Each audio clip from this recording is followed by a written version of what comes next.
Welcome to my presentation about my leadership platform for Steve Radwanski.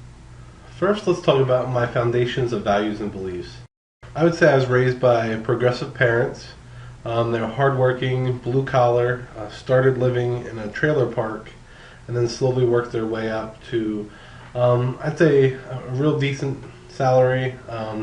Mom went back to law school when I was in college and became a domestic violence specialist for the Supreme Court of Arizona. I think this plays a big part in my leadership style today. They were respectful of all genders, ethnicities, and sexual orientation. One thing that just shows their deliberate parenting style to teach respect of all people was, of course, the famous quote from Bambi. If you can't say something, if you don't have anything nice to say, don't say anything at all. So that was number one growing up in the household. Number two, I was a little older and I was in high school, and our senior trip was in Florida, and the senior trip was voluntary because it did cost extra money. And so because the senior trip cost money, all of us had to share a room, and of course it was gender specific. So in this case, a group of myself and two other friends were looking for a fourth friend, and we knew by ourselves that there was one student who didn't have a group, and that was because he was gay. And so I talked to the friends and I said, well, why don't we just have him come to our group? And so then what we did was I invited him to the group, but the way it was is in the hotel room there were only two double beds, and so students had to share a bed. So my friend said to me, Steve, you're going to be the one who's sharing the bed with him because he's gay. And I told them, that's fine, I didn't care. And so we talked to that student and we hung out for our senior trip, and it was a great time. And it was just another example of how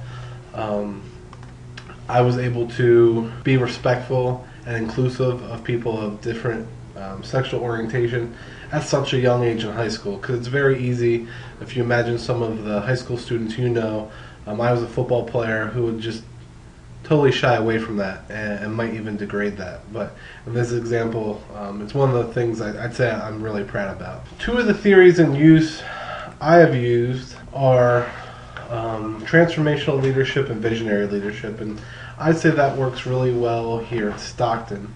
And that's because much of the projects and things I've had to do at Stockton have been about improving the organization or processes. So one quick example of transformational leadership was purchasing a mobile app for residential life.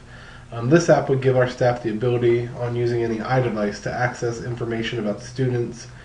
And the main way we wanted to implement this was for people who were on call in the middle of the night to be able to access information. Emergency contact information, where the student lived, how old they were, and things of that nature. And so in this way, I was able to push the staff in terms of changing the way we do things, because previously they'd log on a computer, and some staff members were unsure about having to carry an iPod or an iPad or an iPhone with them. However, after we had some discussion, I was able to show them that this was a transformation of us moving into using technology instead of depending on some of the older modes of technology we were using. For visionary leadership, we implemented electronic room condition forms. And in this vein, they had tried to do that 3 or 4 years before I started, but the staff wasn't there yet. The staff liked using the paper, and they didn't want to change. So it really wasn't an opportune time 4 years previous to implement these. And so what I did is I displayed a vision of not using 3,000 pieces of paper for room condition forms. Also, I was able to engage the students, the resident assistants, and show them they could use their iPhones, iPads, or iPods to do room condition forms instead of having to write them all down. In addition, everything was kept in one database where the staff would not have to keep track of their own room condition forms. In this way, I was able to provide a vision for the staff of how their life would improve. And as Sashkin said in his description of visionary leadership, which we used in our matrix for major assignment 2, one of the characteristics of visionary leadership was creating a vision but seeing the step-by-step implementation, which I was proud to do in this circumstance. Also, I want to recognize that while those were my theories in use, which I've used naturally, I definitely have current leadership styles that I would like to talk about that I currently use and ones that I would desire to use. For instance, I've worked in residential life for 9 years, and in that time I have a lot of experience, historical experience, and so a lot of people will automatically come to me and say, Steve, you're the expert on this, tell us what you think. And I recently acquired a staff of 3 or 4 new people, and one of the things George and Sims talk about is demanding that kind of expertise from other people. And so sometimes early on when my staff was new, I'd get frustrated because they didn't know what I knew, which is perfectly fine because they're brand new. So it became my job to teach them. But I currently have used a lot of that expert leader, and sometimes it's positive and sometimes it's negative, especially when I would get frustrated when they're not picking up things as quickly as I was. Also, desired is being a consensus leader, and I think I've become better at that, but I still need practice. And I have a staff of 3 who are all brand new, so when we talk about different processes, bringing them into the mix and letting them help contribute to what processes work best for them. And so I've started to implement that more, but that's a direction I'd really like to be more conscientious of and lend to being more of a consensus leader than an expert leader. Also, I use this framework in our first paper, but I'll only quickly mention it here. These are, it's a framework for change, and so you can see quickly I just jotted them down. I won't go into them a lot, but you can see kind of my plan for change and how I want to move from being a transformational leader to a transformative leader, and how I go about doing that. And then we talk about my spouse theories and goals and kind of what conditions I'd like to see, I'd like to work in most. And so starting first, obviously my goal is to become a vice president someday, and I'd like to lead with transformative leadership or moral transformative leadership.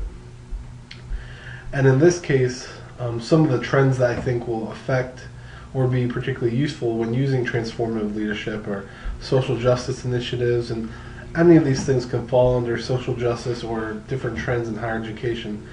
Title IX, sexual assault, gender identity issues, access to higher education for minorities, sustainability and how colleges and universities can affect that, and cost for, I think, everyone who's involved in college. And I think having a transformative leadership approach is great for tackling those 5 issues that I listed below, because being aware of women's issues and how sexual assaults are affecting female college students is very important.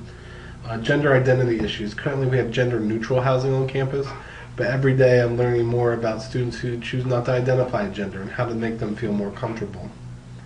Obviously one that has plagued higher education for a while is access, but then access for minority students. And then once we get them into higher education, how do we retain them and keep them going so they graduate at the same rate as other students?